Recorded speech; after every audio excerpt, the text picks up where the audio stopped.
دوباره این دوستمون ادعا کرده که ما میتونیم با کامند زمین ماینکرافت اینجوری صاف کنیم. و خب من اینجا میتونم تستش کنم.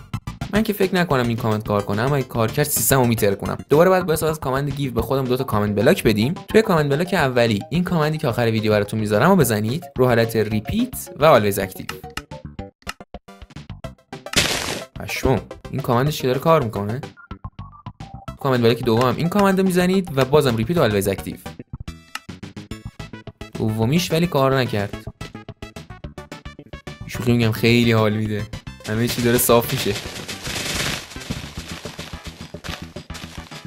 یه بار دیگه کامند رو تست کنم. آها الان کار کرد. پشمام. الوعده وفا.